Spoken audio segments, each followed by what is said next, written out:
তারা আমাকে হাসি ঠাট্টা করে একটা কথা বলতো, তোর মতো কি ভ্যান চালক হবো। আমি সবাই জানেন যে আমি ছাত্র জমানা থেকেই টুকটাক ব্যবসা শুরু করি। যখন পড়াশোনা প্রায় শেষের দিকে তখনই ব্যবসা শুরু করি।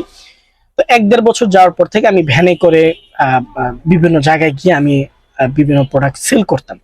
দেখা যাচ্ছে বৃহস্পতিবার দিন ছুটি থাকতো, শুক্রবার দিন ছুটি থাকতো, বিভিন্ন দূরে দূরে গিয়ে গিয়ে আমি বিভিন্ন পণ্য সেল করতাম।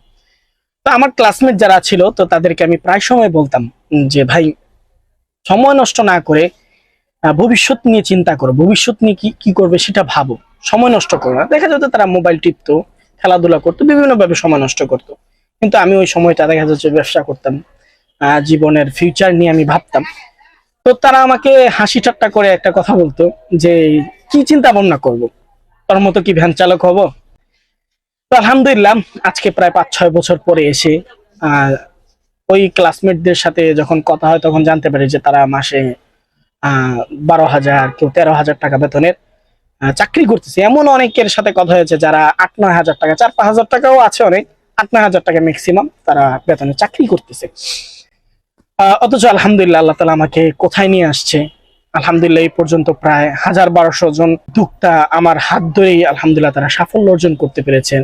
এছাড়াও যেখানে যাই দেখা যাচ্ছে যে অনেকেই আমার থেকে প্রোডাক্ট নেয় না, কিন্তু আমাকে দেখলে কাছে টানে নেয়, বলে যে ভাই আপনার পরামর্শটা শুনে আমার কাছে খুব ভালো লেগেছিল, আজকে আপনার পরামর্শ শুনে মেনে আজকে এই পর্যন্ত আসতে পেরেছি, খুব ভালো লাগে। কিছুদিন আগেও একজনের সাথে অনেকক্ষণ কথা হলো, প্রায় 3-4 ঘন্টার উপরে কথা বললাম। এরকম অনেককেই কিন্তু পাওয়া যায়। তো যেটা বলতে চাচ্ছিলাম যে সময় থাকতে যদি নিজেকে নিজে না চিনেন, নিজেকে না না বুঝেন, দেখা যাচ্ছে অসময়ে এসে কিন্তু হাই হুতাশ করে কোনো ফায়দা হবে না। দেখা যাচ্ছে যে আমরা যারা ব্যবসা করতেছি বা ব্যবসা শুরু করতে চাচ্ছি তারা দেখা যাচ্ছে সংসার করতেছি, সংসার চালাতে পারছি না, এই সময় এসে কি করব না করব আমরা ব্যবসা করতে চাই। দেখা যায় কয়েক বছর ব্যবসা করার পরে কোনো দিক নির্দেশনা না পেয়ে আমরা লস করি বা ব্যবসা ছেড়ে আবার সেই চাকরিতে ঢুকে যাই। অনেকেই দেখা যায় যে দাওরা শেষ করার পরে 2-3 বছর বসে থাকেন, ঘোরাঘুরি করেন, সময় নষ্ট করেন।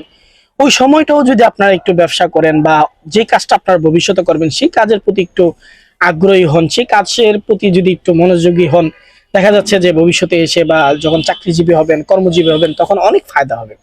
এছাড়া যখন দাওরা পড়েন বা মেশকাতে জালালানি পড়েন তখনও চাইলেই কিন্তু আপনারা যে পেশাটা করতে চান, আমি বলছি না যে ব্যবসা করেন, ব্যবসা মূল সেটা বলছি না, অন্যান্য অনেক কাজ আছে যেগুলো করা যায়, অনেক টাকা আয় করা যায়। যেমন আপনি শিক্ষকতা করতে গেলে শিক্ষকতার যে একটা যোগ্যতা সেটা আপনারা অর্জন করতে পারেন, লেখালেখির অর্জন করতে পারেন, ক্যালিগ্রাফি আছে, কম্পিউটার আছে, অনেক প্রশিক্ষণ, অনেক কিছুই আছে যেগুলো দ্বারা আপনি সাফল্য অর্জন করতে পারবেন, সেগুলো আপনি ট্রাই করেন।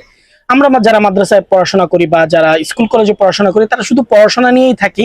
পড়াশোনা হলো একটা জ্ঞান, একটা বিদ্যা, সেটা আমরা অর্জন করি, কিন্তু আমাদের ফিউচারে সে পড়াশোনাতে কিন্তু কোনো কাজে আসে না। আমাদের ফিউচারে কি কাজে আসবে, কোন বিষয় নিয়ে কাজে আসবে সেটা নিয়ে কিন্তু আমাদেরকে মূল ভাবতে হবে। যদি আমরা সঠিক সময় ভাবি, দেখা যাচ্ছে যে আমাদের সময় যখন আসবে তখন আমরা হ্যাপি থাকবো, আমাদের ফ্যামিলিকে হ্যাপি রাখতে পারবো, সচ্ছলতা জীবন পাবো এবং দুনিয়া আখেরাত দুটোটাই আমাদের সুন্দর হবে।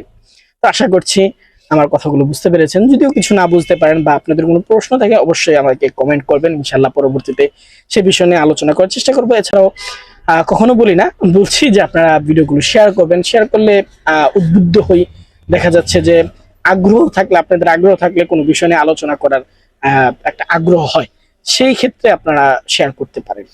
আশা করি ভালো থাকবেন সবাই, সুস্থ থাকবেন, জাযাকাল্লাহ খায়ের।